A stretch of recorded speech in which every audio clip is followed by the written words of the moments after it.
2026 ne te pardonnera pas ta procrastination. 2026 arrive. Tu le veuilles ou non. 2026 n'est pas une année lointaine sur un calendrier. C'est une échéance silencieuse qui avance vers toi à la même vitesse, seconde après seconde, que tu t'en préoccupes ou non. Et pendant que tu hésites, que tu repousses, que tu prévois, elle continue d'avancer, sans émotion, sans pause, sans pardon. La procrastination a un coût. Pas un coût abstrait, pas un concept philosophique, un coût réel. Coût financier. Chaque idée non exécutée devient la réussite de quelqu'un d'autre. Chaque compétence que tu refuses d'apprendre coûte plus cher en 2026 que maintenant. Chaque opportunité ignorée se transforme en retard accumulé. Coût émotionnel. La culpabilité de ne pas avancer ronge plus que la fatigue du travail. Le cerveau sait quand tu te trahis toi-même. Les stoïciens l'appelaient dissonance intérieure. Ce moment où tu n'es plus aligné avec ce que tu sais devoir faire. Coût existentiel. Le temps que tu perds n'est jamais neutre, il devient un poids. Plus tu repousses, plus c'est difficile de recommencer. Le demain que tu imagines n'existe pas, il n'y a que des aujourd'hui différés. Sénèque l'avait prédit il y a 2000 ans. Nous ne manquons pas de temps, mais nous en perdons beaucoup. Dans une époque où la vie était bien plus lente que la tienne. Alors imagine son verdict aujourd'hui. Le problème moderne. Tu vis dans l'économie de la distraction. Les stoïciens n'avaient ni TikTok, ni Netflix, ni notification push, mais ils avaient déjà identifié le cœur du problème. L'esprit humain cherche le confort avant l'accomplissement. En 2026, ce n'est plus une tendance naturelle, c'est un business model. La dopamine digitale t'a reprogrammé. Tu scrolles pour fuir la tâche difficile. Tu switches d'application dès que tu t'ennuies. Tu consommes au lieu de créer. Tu compares ton début au sommet des autres. Et tu appelles ça manque de motivation. En vérité, c'est de la captivité cognitive. Dans l'économie de l'attention, ton hésitation est une victoire pour quelqu'un d'autre. Le mythe du multitasking. Tu as été convaincu qu'être occupé signifie progresser.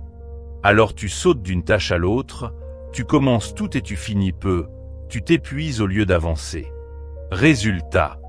Burn-out mental. Fragmentation. Paralysie analytique. Plus tu veux tout faire, moins tu fais réellement. Les stoïciens t'auraient répondu comme Marc Aurèle.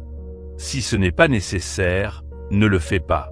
Une vérité simple, presque brutale, mais essentielle en 2026. Le véritable ennemi, la phrase la plus dangereuse du XXIe siècle. Je commencerai demain. Elle a détruit plus de carrières, de projets, de corps, de relations et de potentiel que la malchance ou l'échec. Pourquoi ? Parce qu'elle donne l'illusion de la maîtrise du temps. Elle rassure l'ego. Elle crée un futur imaginaire où toi, mais en mieux, feras tout ce que tu ne fais pas aujourd'hui. Sauf qu'en 2026, ce futur-là est une fiction. Ce que tu repousses n'attend pas. Ça s'accumule.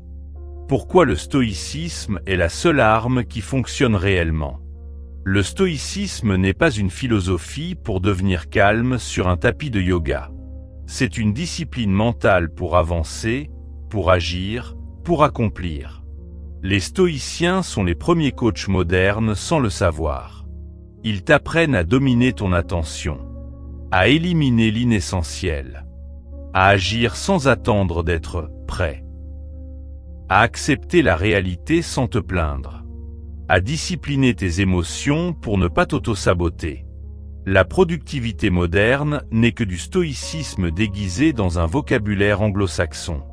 Tout ce que tu cherches, concentration, force mentale, constance, les stoïciens l'avaient déjà conceptualisé il y a 2000 ans. Pourquoi cette introduction doit te secouer ? Parce que 2026 ne sera pas une année pour les hésitants. Ce sera l'année où l'intelligence artificielle accélère, où les opportunités se multiplient pour ceux qui osent et disparaissent pour ceux qui attendent. Ce sera l'année où la compétition ne sera pas extérieure, mais intérieure. Tu dois comprendre ceci dès maintenant. Chaque jour où tu procrastines, tu deviens plus faible. Chaque jour où tu avances, même un peu, tu deviens plus dangereux. Ce livre n'a qu'un objectif: mettre fin à ton demain. Te ramener dans le réel. T'apprendre ce que les stoïciens appelaient la souveraineté intérieure. Parce qu'en 2026, la procrastination ne te pardonnera pas. Et toi, es-tu prêt à ne plus te pardonner non plus? Chapitre 1. Comprendre l'ennemi. La vraie nature de la procrastination. La procrastination n'est pas une faiblesse. Ce n'est pas un défaut de caractère, encore moins un signe d'idiotie ou de paresse. C'est un mécanisme de survie mal calibré. Et tant que tu ne comprends pas d'où elle vient, tu la combattras avec les mauvaises armes. La plupart des gens pensent qu'ils procrastinent à cause d'un manque d'organisation, d'un agenda mal tenu, ou parce qu'ils n'ont pas encore trouvé le bon système. Mais la vérité est bien plus profonde et bien plus dérangeante. La procrastination n'est pas un problème de temps. C'est un problème d'émotion. La procrastination, un évitement émotionnel. Chaque fois que tu repousses une tâche, ce n'est pas la tâche elle-même que tu évites, mais l'émotion qu'elle déclenche en toi. Peur de mal faire. Peur de commencer. Peur d'être jugé. Sentiment d'être dépassé. Impression de ne pas être prêt. Doute sur tes capacités. Inconfort face à l'effort. Ton cerveau ne dit pas « Je n'ai pas le temps ». Il dit « Je ne veux pas ressentir ça maintenant ». Les stoïciens avaient déjà compris ce que les neurosciences confirment aujourd'hui. L'être humain fuit systématiquement ce qui lui cause une tension intérieure, même quand cela lui serait bénéfique. Marc Aurèle l'exprimait ainsi: « Ce qui t'effraie est souvent ce que tu dois faire ». L'être humain n'a pas peur de la difficulté. Il a peur de l'inconfort intérieur. Les neurosciences. Comment le cerveau sabote tes ambitions. La procrastination n'est pas un phénomène mystique. C'est une stratégie automatique de gestion de la douleur émotionnelle. Voici les 3 racines neurologiques principales du problème. 1. La surcharge mentale. Le cerveau n'aime pas l'incertitude. Quand une tâche semble complexe, longue ou imprécise, ton cerveau active un signal d'alarme. Il déteste les zones floues, elles consomment de l'énergie. Alors il cherche une échappatoire immédiate. Scroll, vidéo, nourriture, conversation inutile, rangement soudainement urgent. Plus la tâche est importante, plus ton cerveau se met en mode fuite. 2. La boucle dopamine, culpabilité, dopamine. La procrastination crée une boucle chimique infernale. Tu évites une tâche, tu ressens un soulagement immédiat, dopamine. Quelques minutes plus tard, la culpabilité arrive. Pour échapper à la culpabilité, tu cherches une autre distraction, dopamine. Et le cycle recommence. C'est une addiction au soulagement, pas à la distraction. Les stoïciens auraient appelé cela l'attachement au plaisir instantané, la racine de la faiblesse humaine. 3. La paralysie du choix. Trop d'options tue l'action. En 2026, le problème n'est plus le manque d'opportunités. Le problème est d'en avoir trop. Ton cerveau doit choisir entre 12 projets commencés, 5 compétences à apprendre, 4 plateformes à alimenter, 200 idées dans tes notes, 40 notifications par heure. Et quand tout semble urgent, tout devient paralysant. La procrastination n'arrive pas parce que tu n'as rien à faire, mais parce que tu ne sais plus quelle bataille lancer en premier. Comment notre cerveau fuit l'effort, littéralement. Le cerveau humain est conçu pour survivre, pas pour réussir. Et pour survivre, il économise l'énergie. Ton cerveau préfère donc consommer plutôt que créer, réagir plutôt qu'initier, imaginer plutôt que construire, prévoir plutôt qu'exécuter. Rester dans la zone confortable plutôt qu'affronter l'inconnu. Il te fait croire. Je commence demain quand je serai motivé. Mais la motivation n'est pas une cause, c'est une conséquence. Et tant que tu attends de ressentir quelque chose, tu restes immobile. Les stoïciens disaient « Agis et le courage viendra ». Pas l'inverse. Exemple moderne, l'ennemi intérieur dans la vraie vie. Le jeune entrepreneur paralysé par la peur de commencer. Depuis 2 ans, il veut lancer sa marque. Il a les idées, le nom, les designs. Il repousse en se disant qu'il doit encore réfléchir. La vérité, il fuit la possibilité d'échouer, ou pire, de réussir. De l'étudiant noyé dans l'anxiété. Il a une dissertation à rendre. Chaque fois qu'il s'assoit pour commencer, son cœur s'accélère. Il ouvre YouTube, juste pour se détendre 2 minutes. 2 heures passent. Ce n'est pas de la paresse. C'est de l'anxiété non gérée. 3. Le créateur de contenu en attente du bon moment. Il publie 3 vidéos, puis disparaît. Il dit qu'il attend l'inspiration. En réalité, il attend l'absence de peur. Et ce moment n'arrive jamais. L'objectif, identifier l'ennemi intérieur. La procrastination n'est ni morale ni personnelle. Tu n'es pas cassé, paresseux ou sans discipline. Tu es humain. Et l'ennemi n'est pas extérieur. Ce n'est pas le système. Ce n'est pas ton environnement. Ce n'est pas la technologie. L'ennemi est un dialogue interne non maîtrisé. Un cerveau qui fuit l'effort. Un cœur qui fuit le risque. Un esprit qui fuit l'inconfort. Les stoïciens résumaient cela en une phrase. L'obstacle n'est pas l'obstacle. Ta perception de l'obstacle l'est. Comprendre cela est la première étape pour reprendre le contrôle. Car un ennemi que tu comprends cesse d'être une menace. Il devient une cible. Chapitre 2, le chaos moderne. Comment le monde te pousse à remettre à plus tard. Ce n'est pas seulement toi. Ce n'est pas ton manque de discipline, ni ta volonté insuffisante. Si tu procrastines aujourd'hui, c'est aussi parce que le monde entier est construit pour que tu procrastines. La société moderne ne te pousse pas à avancer. Elle te pousse à consommer, à réagir, à te disperser, à t'épuiser émotionnellement. Parce qu'un individu fatigué, distrait et anxieux est un individu contrôlable. Les stoïciens avaient anticipé cela il y a 2000 ans. Ne jamais laisser le monde gouverner ton esprit. L'économie numérique, une machine conçue pour voler ton attention. Chaque notification, chaque vidéo, chaque application a été conçue non pour t'aider, mais pour te retenir. Dans l'économie moderne, tu n'es pas l'utilisateur. Tu es le produit. Ton attention est vendue, ton temps est monétisé, tes habitudes sont analysées pour être exploitées contre toi. Les algorithmes ne veulent pas que tu sois productif. Ils veulent que tu reviennes. Aujourd'hui, une application égale des milliers d'ingénieurs payés pour te rendre accro. Ta volonté égale une ressource limitée. Le système égale une machine infiniment plus forte que toi si tu n'es pas conscient. Aucun humain ne peut résister naturellement à cela.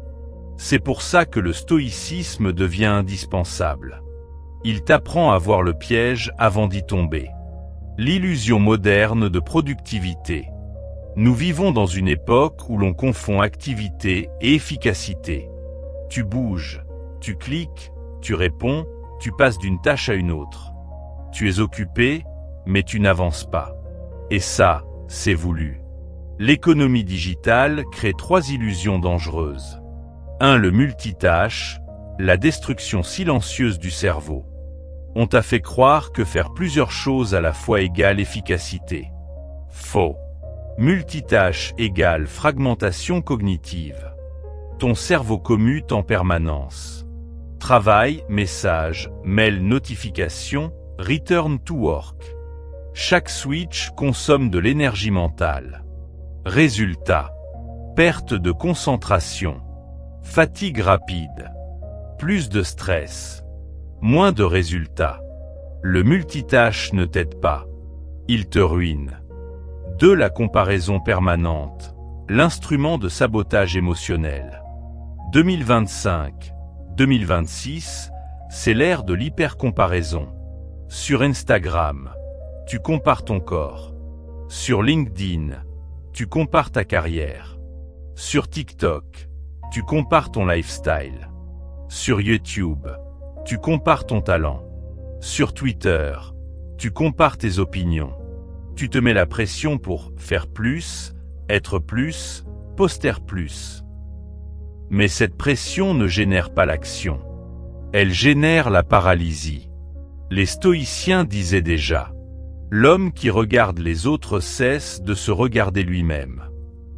3. Le burn-out masqué, épuiser mes actifs. Tu continues d'avancer, tu t'actives, tu réponds, tu souris, tu travailles. Mais intérieurement, c'est vide. La technologie te donne l'illusion de productivité alors que tu es en mode survie. Le burn-out n'est pas toujours spectaculaire. Parfois, c'est un excès de petites obligations, de petits stimuli, de micro-stress, jusqu'à ce que ton esprit ne puisse plus avancer. Pourquoi 2025-2026 égale l'ère de la surcharge mentale? Si les stoïciens vivaient aujourd'hui, ils seraient horrifiés. Non par les guerres ou les crises, mais par la manière dont nos esprits sont dispersés. 2026, c'est trop de contenu, trop d'informations, trop d'options, trop de sollicitations, trop de virtualité, trop d'envies contradictoires, trop de bruit mental. Le cerveau humain n'a pas évolué pour gérer 30 000 informations par jour. Il n'a pas été conçu pour une vie 24h/24 connectée, exposée, comparée, analysée. Résultat, une génération entière incapable de rester concentrée plus de 10 minutes. Stoïcisme, construire une citadelle intérieure dans un monde en feu. Les stoïciens disaient: le vrai refuge est intérieur. Tu ne peux pas empêcher le monde d'être bruyant. Mais tu peux empêcher le bruit d'entrer en toi. Se protéger du monde extérieur. Ce n'est pas en contrôlant ton environnement que tu vas gagner. C'est en contrôlant tes réactions. Moins de notifications. Moins d'input. Moins de chaos. Moins de disponibilité. Moins de superficialité. Moins d'attachement au regard des autres. Stoïcisme égale réduire ce qui t'affaiblit, amplifier ce qui te construit. 2. Développer une citadelle intérieure. La citadelle intérieure, c'est ton calme, ton intention, ton énergie, ta concentration, ton royaume intérieur. Le monde moderne te demande d'être partout. Le stoïcisme te demande de revenir à l'essentiel. 3. Apprendre à dire non. Tu ne peux pas avancer si tu dis oui à tout. Chaque oui inutile est un morceau de vie perdu. Dire non est un acte spirituel, pas seulement productif. Exemple moderne. Le quotidien qui t'épuise sans que tu t'en rendes compte. 6 heures par jour sur smartphone. Des années de vie gaspillées. 2. Notifications, la fragmentation du cerveau. Une seule notification peut te faire perdre 23 minutes de concentration profonde. Tu reçois 50 notifications jour. Tu n'es pas dispersé par accident. Tu es fragmenté par système. 3. Surcharge professionnelle. Les outils efficaces qui te détruisent. Chats internes, mais réunions sur Zoom, outils collaboratifs. Chacun est censé te faciliter la vie, mais ensemble, ils créent un bruit mental permanent. Tu travailles plus, mais tu accomplis moins. Objectif du chapitre. Comprendre que tu n'as pas échoué. Tu es immergé dans une société qui te distrait, te compare, t'épuise, te disperse, t'accapare, te vole ton temps. Le combat n'est pas contre toi. Il est contre un environnement programmé pour te déraciner.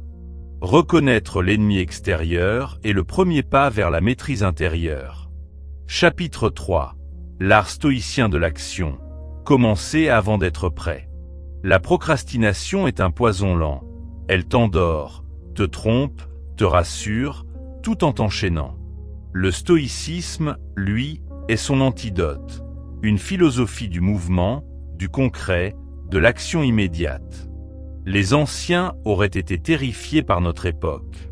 Une génération qui lit des conseils, regarde des vidéos de motivation, mais ne bouge pas. Pourtant, Épictète nous avait prévenus. Ne parle pas de ta philosophie. Vis-la. Autrement dit, ton action égale ta vérité. Pas tes rêves. Pas tes intentions.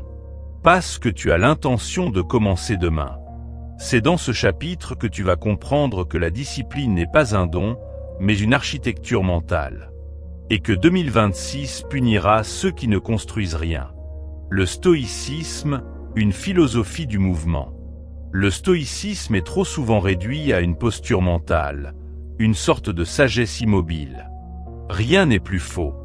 Marc Aurèle était empereur, général, dirigeant. Épictète formait des hommes d'action. Sénèque conseillait ceux qui gouvernaient. Le stoïcisme n'est pas une chaise longue. C'est une discipline de guerrier. Les stoïciens voyaient le mouvement comme un principe fondamental de la vie. La nature avance. Le temps avance. Les épreuves avancent. Donc tu dois avancer. Procrastiner, c'est se mettre en opposition à l'ordre du monde. C'est espérer que les choses se figent jusqu'à ce que tu sois prêt. Mais la vérité stoïcienne est brutale. Tu ne seras jamais prêt. Tu dois agir quand même. Le secret de la discipline, les petites actions. On croit que la discipline vient d'un immense courage, d'une volonté en acier, d'un réveil à 4 heures du matin. Encore faux. La discipline, c'est 3 mécanismes simples. 1. Les petites actions. Ce ne sont jamais les grandes actions qui changent une vie. Ce sont les petites. 10 minutes de lecture. 5 minutes de rangement. Un paragraphe écrit.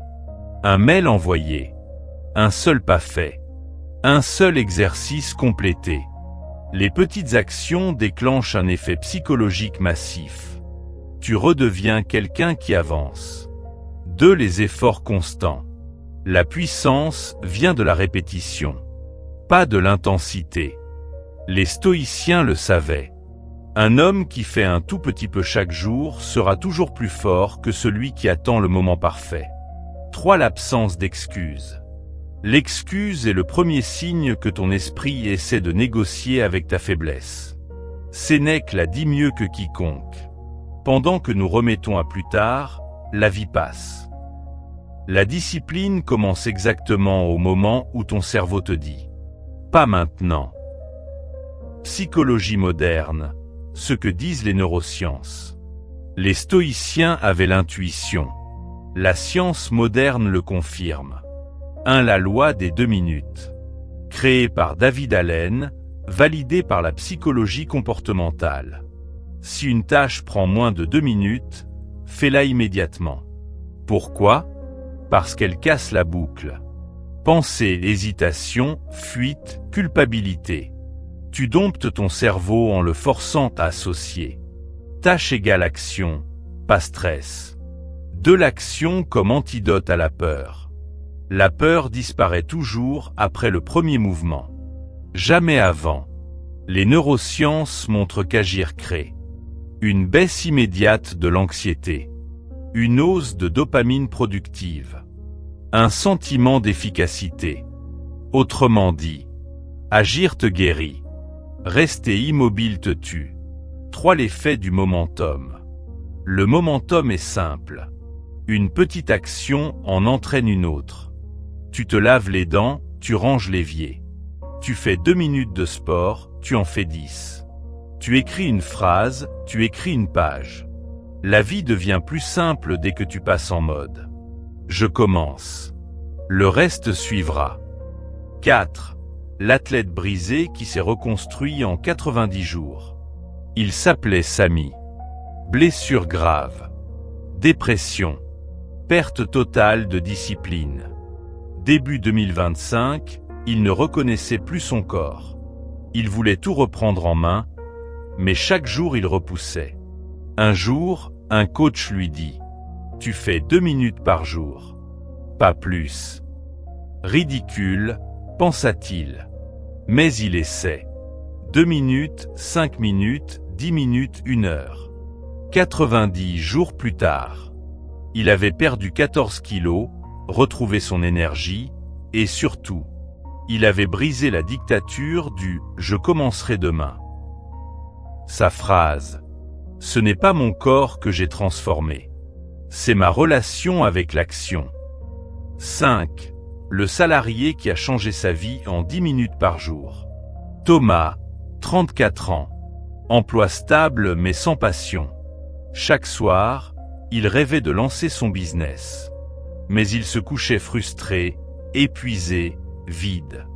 Il croyait manquer de temps. En réalité, il manquait de momentum. Un jour, il décide. 10 minutes par jour. C'est tout. 10 minutes de formation. 10 minutes de planification. 10 minutes d'écriture. Un mois plus tard, il avait créé son premier module. 3 mois plus tard, il lançait son business en ligne. 6 mois plus tard, il démissionnait. Il disait « Ce ne sont pas les 10 minutes qui ont changé mon futur. C'est le fait d'avoir commencé. » 6. Le principe stoïcien final, l'action avant la perfection. Les stoïciens ont toujours répété une vérité que nous refusons d'entendre. Le mouvement génère la clarté, pas l'inverse. Ce n'est pas quand tu auras confiance que tu commenceras. C'est quand tu commenceras que tu auras confiance. Ce n'est pas quand tu seras prêt que tu agiras. C'est quand tu agiras que tu te sentiras prêt. Ce n'est pas quand la peur disparaîtra. C'est quand tu avances malgré la peur qu'elle se dissout. Le monde appartient à ceux qui commencent. Objectif du chapitre. Réconcilier action et stoïcisme. Détruire le mythe du bon moment. Montrer que l'action est un muscle. Comprendre que chaque pas, même ridicule, forge 2026. Passer à l'acte, même imparfait, même petit, même tremblant. Parce que la vérité est simple. 2026 ne pardonnera pas l'inaction. Mais elle récompensera chaque mouvement, même minuscule. Chapitre 4. La discipline, pas la motivation. La vraie racine du succès. La plupart des gens attendent d'être motivés pour agir. Ils attendent le bon moment, la bonne énergie, la bonne inspiration. Mais les stoïciens savaient déjà une chose que la psychologie moderne confirme aujourd'hui. La motivation est une émotion, donc par définition instable, capricieuse, éphémère. La discipline, en revanche, est un choix rationnel, un ancrage intérieur qui ne dépend de rien d'extérieur. C'est la seule force que tu contrôles réellement. La motivation, l'illusion moderne. Aujourd'hui, tout est construit pour te donner des petites doses de dopamine. Vidéo, like, mini-succès, récompense instantanée. Résultat. Quand ce n'est plus fun, tu arrêtes. Quand tu es fatigué, tu abandonnes. Quand tu n'es plus motivé, tu recules. Mais les stoïciens auraient ri de cette vision. Eux n'attendaient pas de se sentir bien pour agir. Ils agissaient parce que c'était juste, nécessaire, aligné.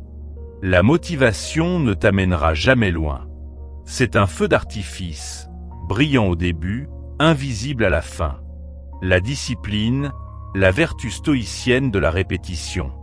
Marcus Aurelius écrivait « Tu dois persévérer dans les choses qui comptent ». La discipline stoïcienne repose sur 3 piliers. 1. La rigueur. Faire ce qui doit être fait, peu importe les excuses. La plupart des gens sont rigoureux seulement quand ils en ont envie. Les stoïciens le sont même dans les jours gris, surtout dans les jours gris. 2. La persévérance. Ne pas s'écrouler à la première difficulté. Ne pas confondre inconfort et impossibilité. Comprendre que la douleur de l'effort est temporaire, mais l'échec du renoncement est permanent. 3. La répétition. La maîtrise ne vient pas du talent, mais de l'entraînement. La réussite ne vient pas d'un miracle, mais d'un processus. Épictète aurait dit : la discipline commence quand l'excuse naît. Le piège moderne, le perfectionnisme. Le monde moderne a introduit une nouvelle forme de procrastination. Le perfectionnisme paralysant. Tu veux commencer un business perfect, créer une vidéo perfecte, mettre en place une routine perfecte. Résultat, tu ne fais rien. Le perfectionnisme n'est pas une vertu, c'est une stratégie élégante pour ne jamais bouger.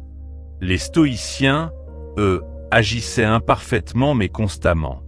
Ce que dit la science, le cerveau aime les automatismes. Les neurosciences modernes montrent que les habitudes automatiques dirigent 45 à 60% de ta journée.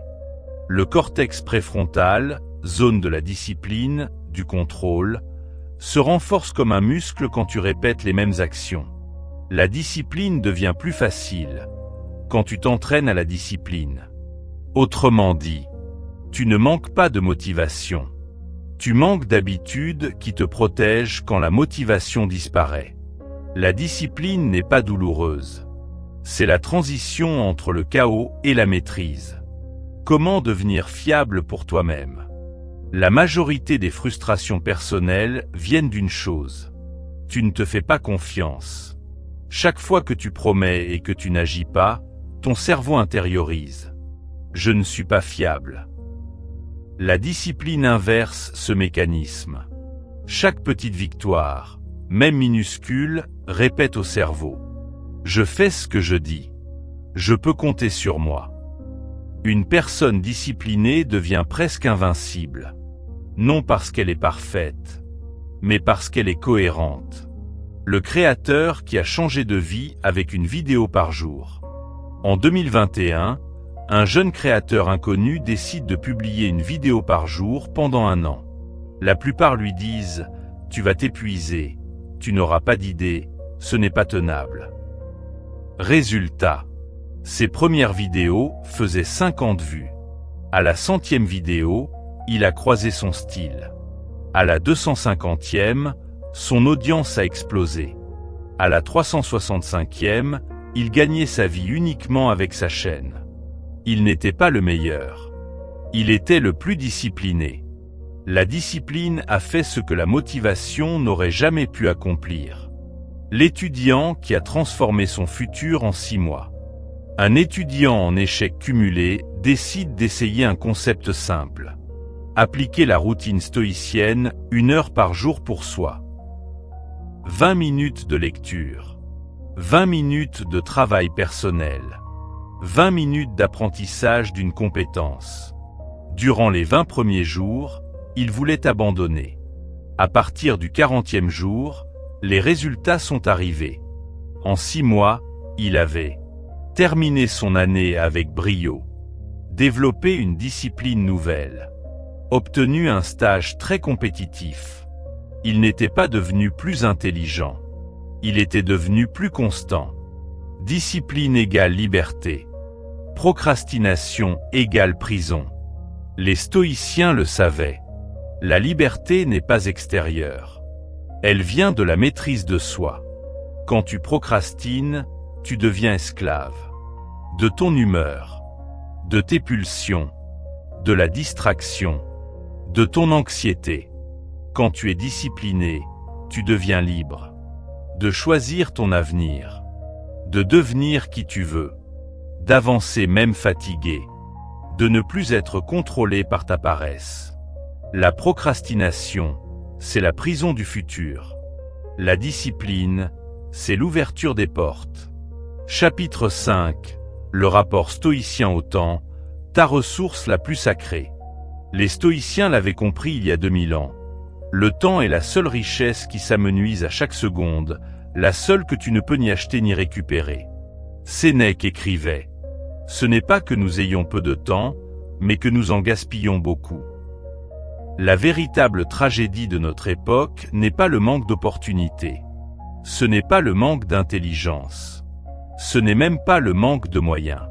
C'est le gaspillage méthodique de nos jours, de nos mois, de nos années. Nous vivons comme si l'avenir était garanti. Comme si demain était sûr. Comme si 2026 allait nous attendre. La vérité est plus brutale. Le temps ne t'attend pas. Le temps, la fondation de tout ce que tu veux. Tu peux perdre de l'argent et en regagner. Tu peux perdre un emploi et en retrouver. Tu peux perdre un ami et rencontrer d'autres gens sur ton chemin. Mais si tu perds du temps, tu ne récupères rien. Le temps est la racine de tout. Un point l'argent.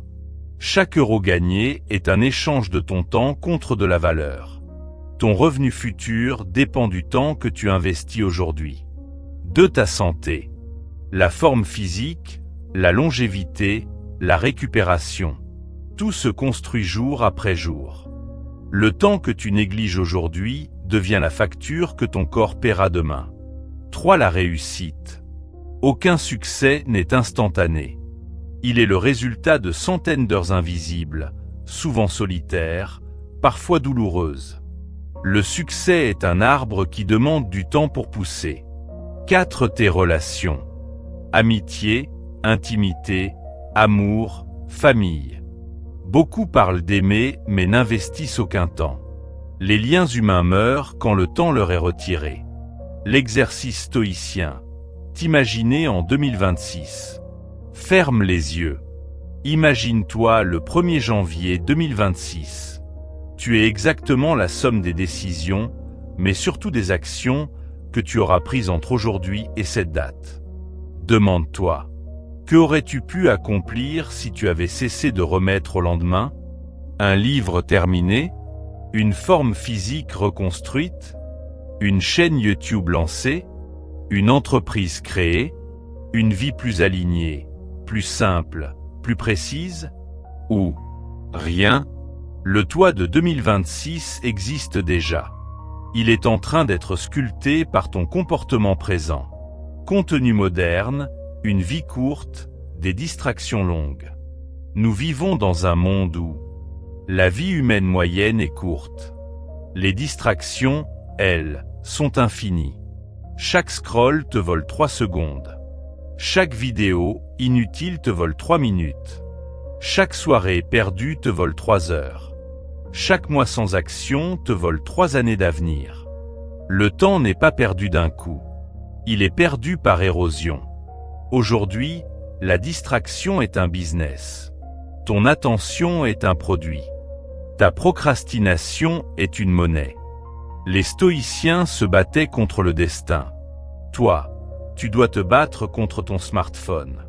Le danger des projets sans échéance. Un projet sans date, c'est un rêve. Un rêve sans action, c'est une illusion. Une illusion prolongée devient un regret.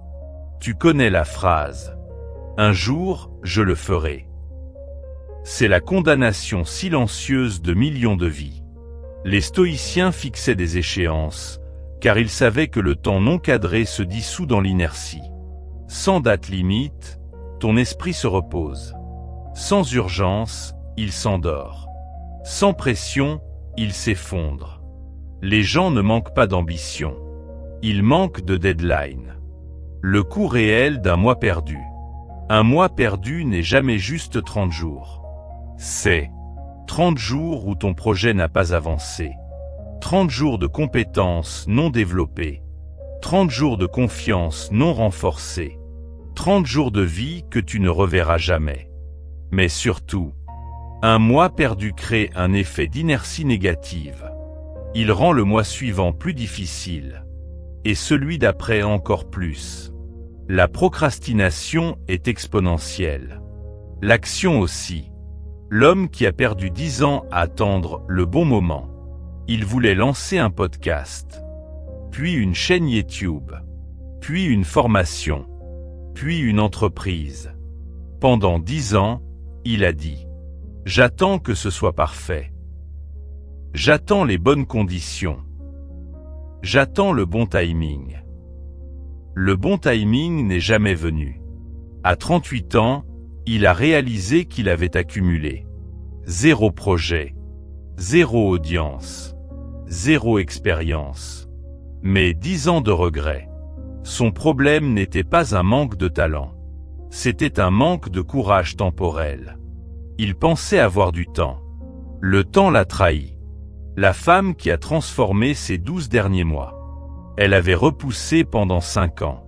Une formation, une reconversion, un programme sportif, un livre personnel. Elle a décidé de faire un test. 12 mois d'action stoïcienne. Pas de motivation, pas d'excuses. Seulement des blocs de 2 heures par jour.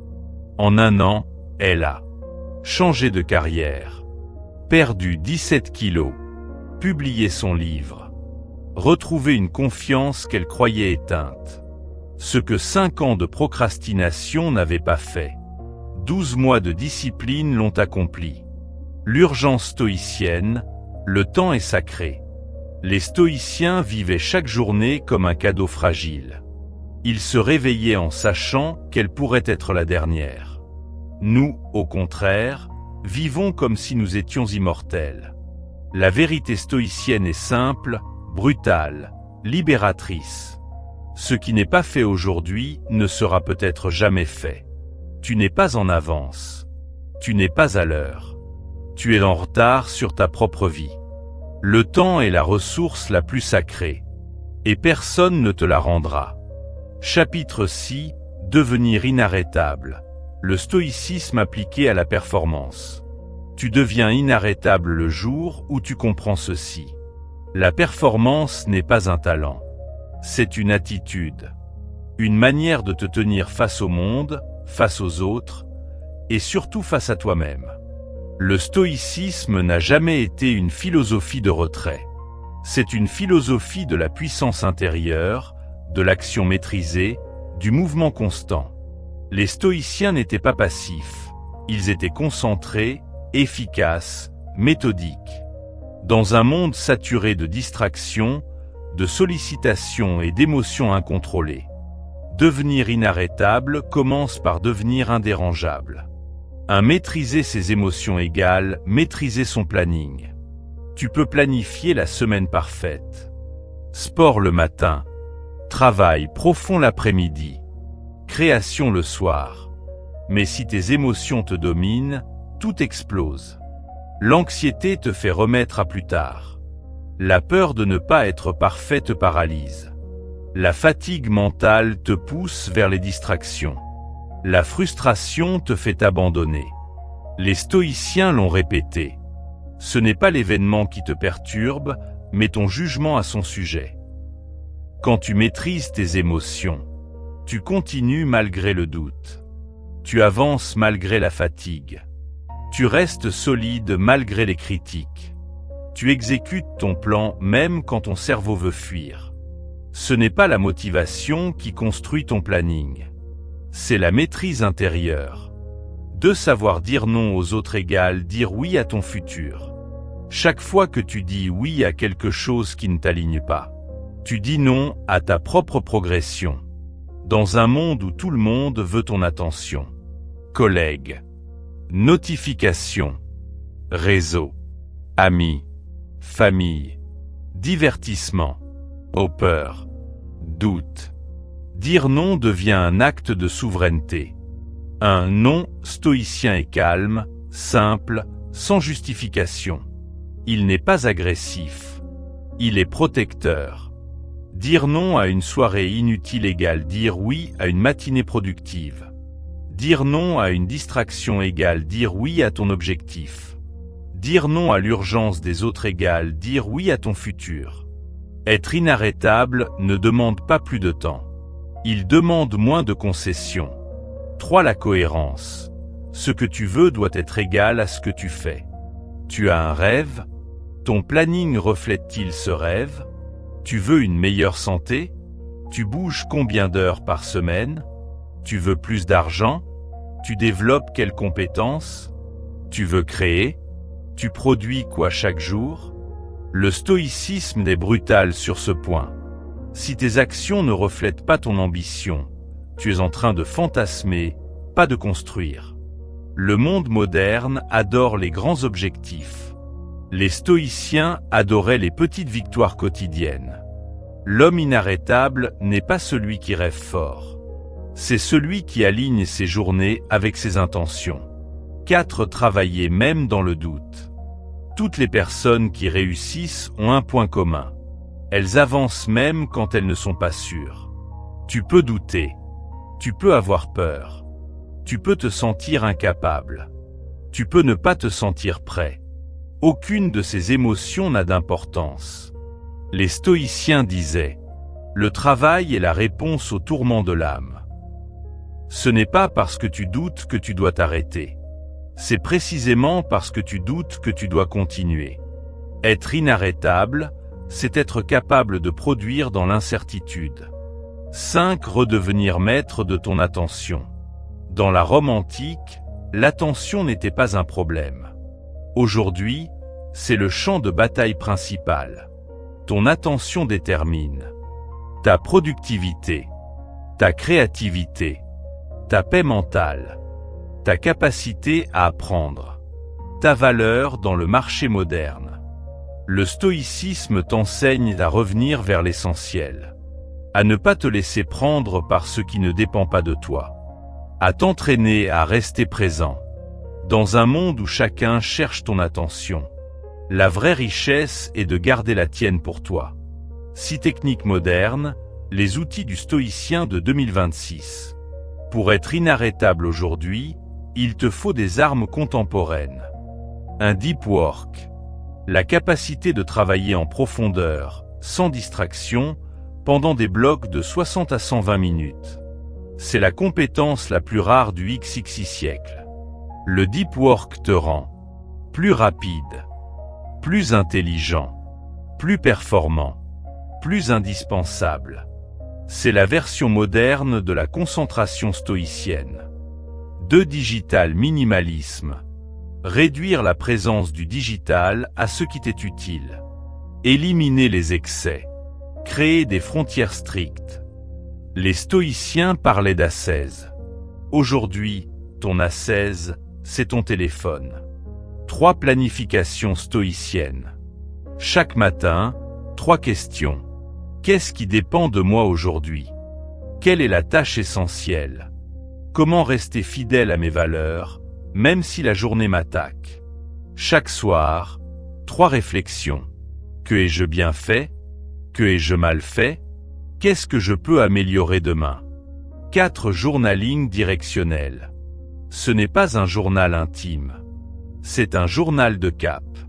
Chaque page répond à ceci. Où vais-je? Pourquoi? Que ai-je fait aujourd'hui qui me rapproche de ma vision? Qu'est-ce que je dois éliminer? Le journaling rend l'esprit tranchant comme une lame. 7. Le stoïcisme en action. Le programmeur devenu une machine de précision. Pendant 5 ans, il travaillait à moitié. Toujours distrait, toujours stressé, jamais vraiment productif. Il découvre le deep work, puis le stoïcisme. Il décide d'appliquer 4 heures de concentration profonde par jour. 0 notification. Journaling chaque matin. Planification stoïcienne chaque dimanche. En 1 an. Salaire x2. Projet livré en avance. Niveau de sérénité jamais atteint. Respect immédiat au travail. Il n'était pas plus intelligent qu'avant. Il était plus présent. Le coach sportif devenu inarrêtable. Ce n'est pas la force physique qui l'a transformé. C'est la discipline stoïcienne. Il a adopté une routine stricte. Un réveil avant 6 heures. 90 minutes de travail profond. Des limites claires avec ses clients. Un focus total sur ce qui dépend de lui. En 18 mois, il a gagné 3 fois plus. Doublé son nombre de clients. Lancé une chaîne YouTube. Écrit un programme suivi par 50 000 personnes. Il est devenu inarrêtable. Pas grâce à sa musculation, mais grâce à sa maîtrise intérieure. Objectif du chapitre: devenir une force qui avance chaque jour, quoi qu'il arrive. Être inarrêtable ne signifie pas être parfait, être motivé, être invincible. Cela signifie avancer chaque jour, même de 1%. Un pas égale un progrès. Un progrès égale un momentum. Un momentum égale une victoire. Une victoire égale une transformation. Le stoïcisme ne t'apprend pas à être un surhomme. Il t'apprend à être un humain discipliné, stable, concentré, cohérent. Et dans ce monde saturé de bruit et d'agitation, un humain discipliné devient inarrêtable. Chapitre 7, 2026. La version de toi qui te jugera. Imagine un instant. Nous sommes en 2026. Tu te réveilles un matin. Tu t'assois au bord du lit. Tu regardes autour de toi. Et une pensée te frappe, violente, incontestable. Tout ce que j'ai, tout ce que je n'ai pas, tout ce que je suis, est la conséquence directe de ce que j'ai fait en 2024-2025. 2026 n'est pas dans 2 ans. 2026 est déjà en train de se construire à l'intérieur de toi. Maintenant, à ce moment précis où tu lis. Les stoïciens disaient: l'homme devient ce qu'il s'entraîne à être. Et tu t'entraînes chaque jour, volontairement ou non. Tu t'entraînes soit à agir, soit à remettre à demain, soit à te bâtir, soit à t'éviter, soit à progresser, soit à t'éparpiller.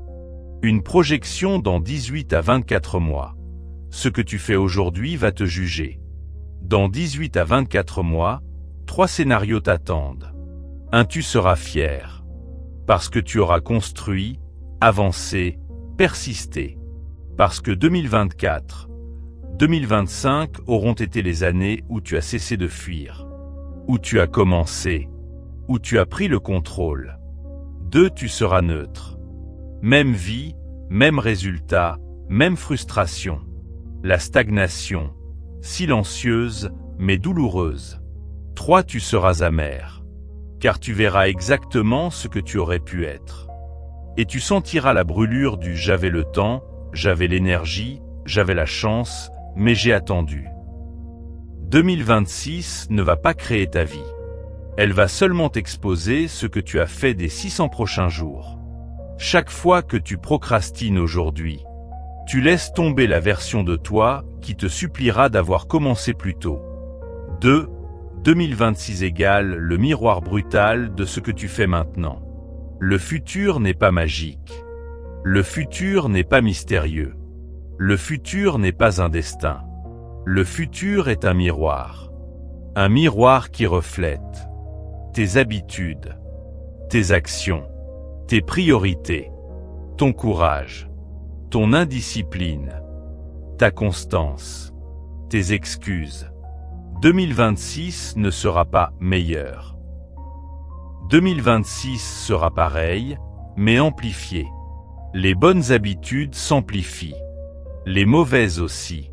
Ce que tu répètes crée ce que tu deviens. Ce que tu fuis crée ce que tu perds. 3. Le stoïcisme comme boussole du futur.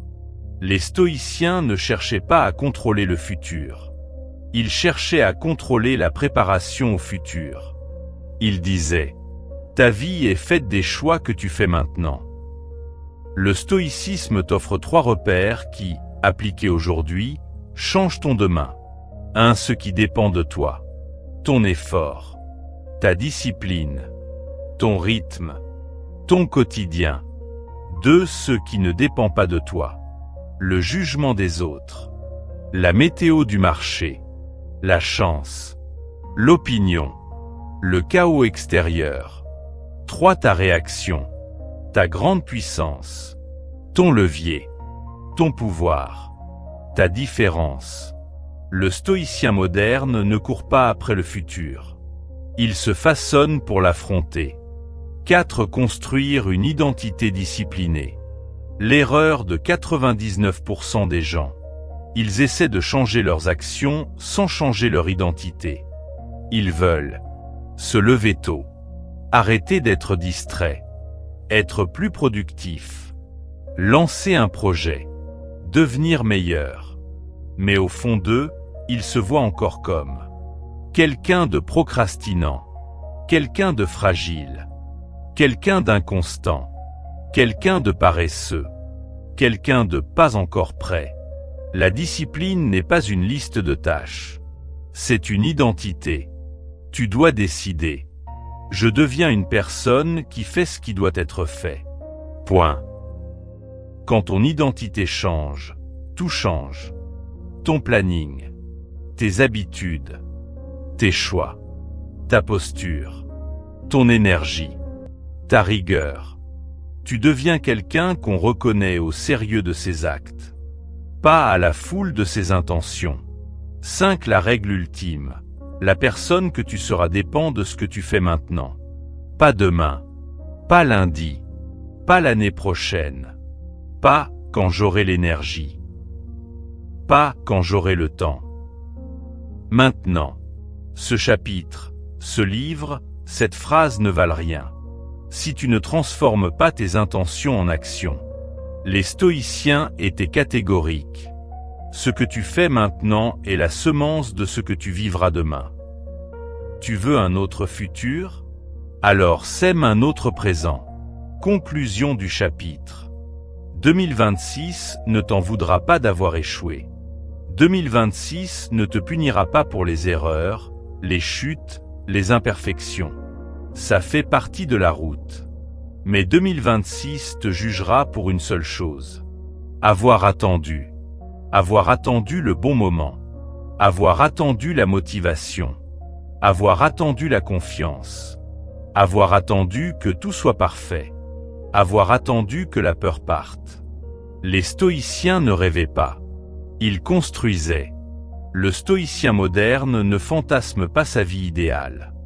Il la fabrique.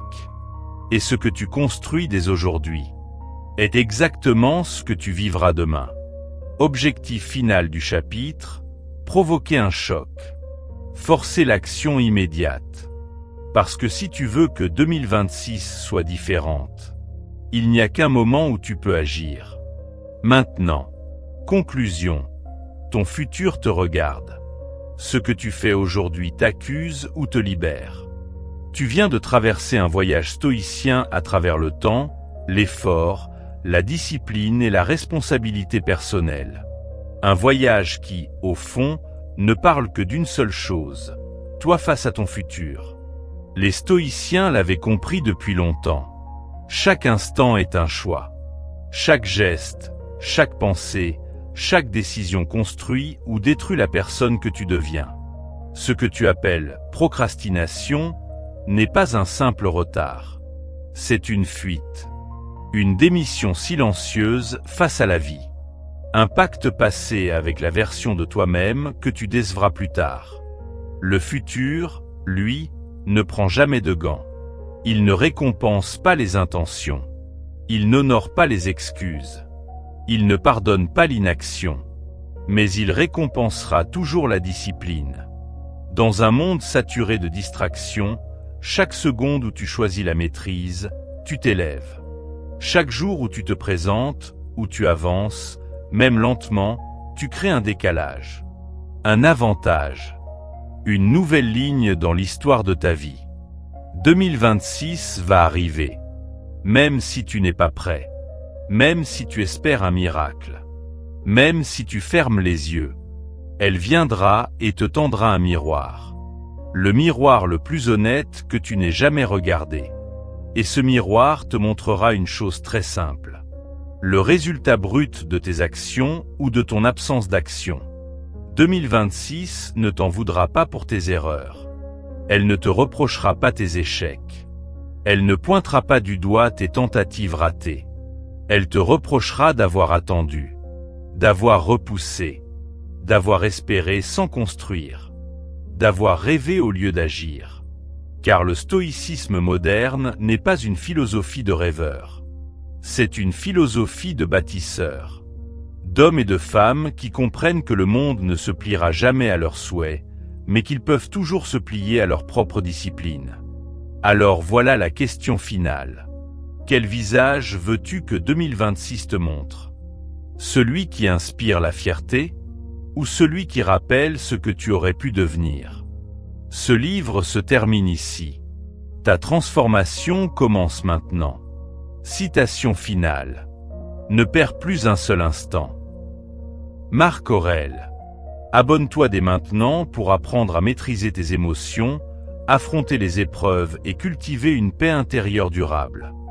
Dites-nous votre avis en commentaire et n'oubliez pas de partager la vidéo.